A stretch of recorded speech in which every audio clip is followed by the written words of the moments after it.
اعوذ باللہ من الشیطان الرجیم بسم اللہ الرحمن الرحیم۔ معزز حضرات حضرات، واک اینڈ ٹاک وتھ نزاکت حسین میں آپ کو خوش آمدید کہتا ہوں۔ صحافی اسد علی طور کے اوپر اسلام آباد میں حملہ ہوا اور اس حملے کے نتیجے میں اسد علی طور شدید زخمی بھی ہوئے۔ تو مختلف اخبارات میں اس کو ایک ہیڈ لائن کے طور کے اوپر اس خبر کو شائع کیا گیا اور صحافیوں کے پروٹیکشن کے حوالے سے بات کی گئی۔ اس کے علاوہ اخبارات میں یہ خبر بھی شائع ہوئی کہ سندھ اسمبلی اور قومی اسمبلی میں صحافیوں کی پروٹیکشن کے بارے میں 2 بل پیش کیے گئے ہیں۔ صحافیوں کا کہنا تھا جو سندھ اسمبلی میں جو بل پیش کیا گیا ہے وہ قومی اسمبلی میں پیش کیے جانے والے بل سے بہتر ہے۔ ٹھیک ہے، صحافیوں کا تحفظ ہونا چاہیے، ان کو پروٹیکشن دی جانی چاہیے، ان کے حقوق کا خیال رکھنا چاہیے، ان کا قتل عام نہیں ہونا چاہیے، لیکن ہمیں اس کے ساتھ ساتھ یہ بھی دیکھنا ہے کہ پاکستان میں کیوں ہر سال صحافی قتل ہوتے ہیں، ان کے اوپر تشدد کیا جاتا ہے، لیکن ہمیں یہ دیکھنا چاہیے اور اس کے بارے میں مکمل ہمیں تحقیق بھی کرنی چاہیے کہ صحافیوں کے اوپر آئے روز کیوں حملے ہوتے ہیں، کیوں ان کو تشدد کا نشانہ بنایا جاتا ہے اور بعض اوقات بعض صحافی ان حملوں کے نتیجے میں قتل بھی ہوتے ہیں۔ تو آج میں معذرت کے ساتھ تمام صحافی بھائیوں کے ساتھ کچھ ان حملوں کی وجوہات کا ذکر کروں گا۔ میرے خیال میں ٹھیک ہے، صحافیوں کو پروٹیکشن ملنی چاہیے، اس کے بارے میں آئین سازی ہونی چاہیے، لیکن اس کے ساتھ ساتھ عوام کو بھی صحافیوں سے پروٹیکشن ہونی چاہیے، اداروں کو بھی ان صحافیوں کے حملوں سے پروٹیکشن ہونی چاہیے۔ دیکھیں، پاکستان میں جو صحافت ہے آزاد کم اور بے لگام زیادہ ہے۔ مختلف صحافی، اگر ہم نچلے درجے سے اوپر درجے کے صحافیوں تک جائیں، وہ بلیک میلنگ میں ملوث ہوتے ہیں، کیونکہ ان کی جو چھوٹے لیول کے اوپر صحافی ہوتے ہیں ان کی تنخواہیں اتنی زیادہ نہیں ہوتی، تو یہ مختلف لوگوں کو بلیک میل کرتے ہیں، ان کے جو ویک پوائنٹس ہیں وہ پہلے حاصل کرتے ہیں، ان کی ویڈیوز اور تصاویر لیتے ہیں، پھر اس کے بدلے میں وہ ان سے رقم کا مطالبہ کرتے ہیں کہ اگر آپ نے مجھے اتنی رقم نہ دی تو یہ میں میڈیا کے حوالے کر دوں گا اور آپ کے بارے میں جو یہ اپنے اخبار میں شائع ہوں گی اور یہ نیوز چینل کے اوپر بھی نشر ہوں گی، جس سے تمہاری بدنامی ہوگی۔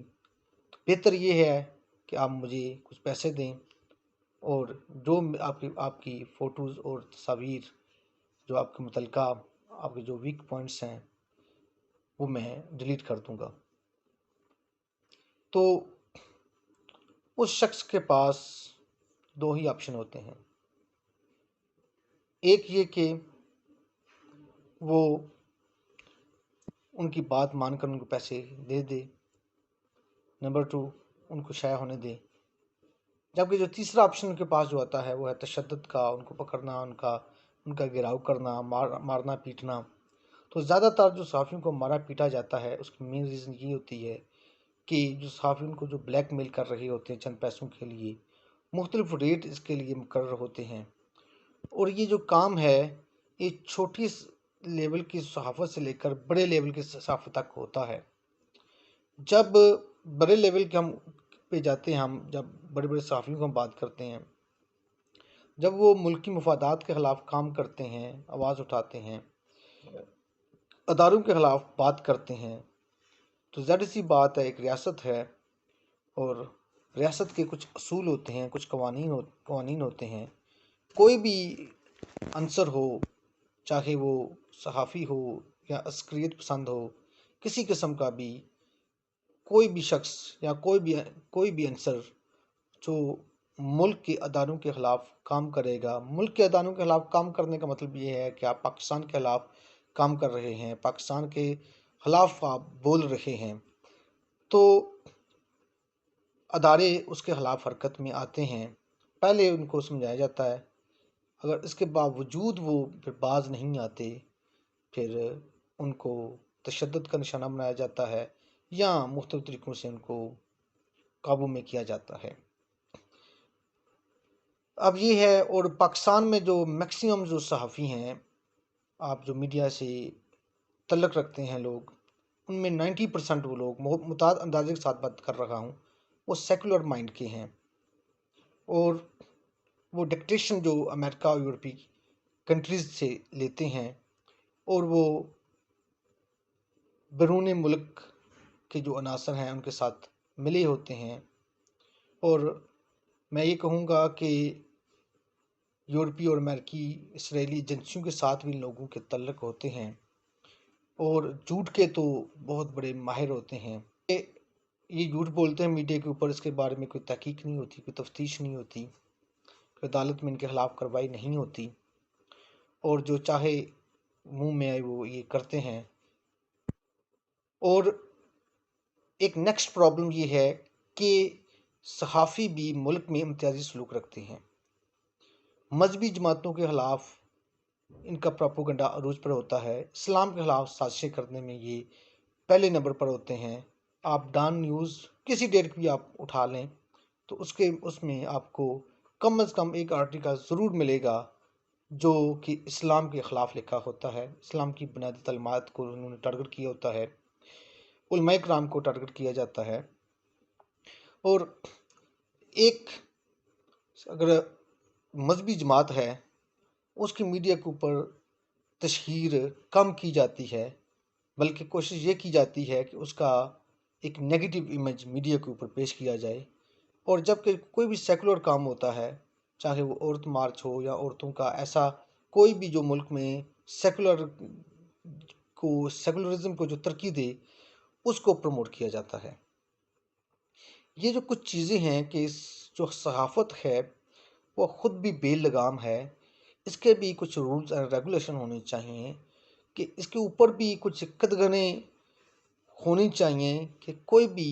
اسلام کے خلاف یا ملک کے خلاف کوئی بھی بات نہ کی جائے، ملک کی عزت و آبرو کا خیال رکھا جائے، اداروں کے خلاف بات نہ کی جائے، اداروں کو میڈیا کے اوپر بدنام نہ کیا جائے، کوئی بھی ادارہ ہو، کیا آرمی ہو، کیا کوئی خفیہ ایجنسی ہو، کیونکہ یہ ادارے ہیں تو پاکستان ہے، اگر یہ ادارے نہیں ہیں تو پاکستان نہیں ہے۔ تو آزاد صحافت ہونی چاہیے، لیکن ہر چیز کی ایک حدود ہوتی ہے، اگر وہ کام یا کوئی بات اس حدود کے اندر رہ کر کی جائے تو جائز اور مناسب ہوتی ہے، اگر اس حدود سے باہر نکلا جائے، تجاوز کیا جائے، میرے خیال میں وہ آزادی میں نہیں آتی، بلکہ وہ بد تہذیبی میں شمار ہوگی، اور وہ ایک بذات خود وہ جرم ہوگی۔ پیارے دوستو، اگر ویڈیو اچھی لگی ہو میرے چینل کو سبسکرائب کرنا اور اس ویڈیو کو آگے شیئر کرنا مت بھولیں۔ وما الا البلاغ المبین۔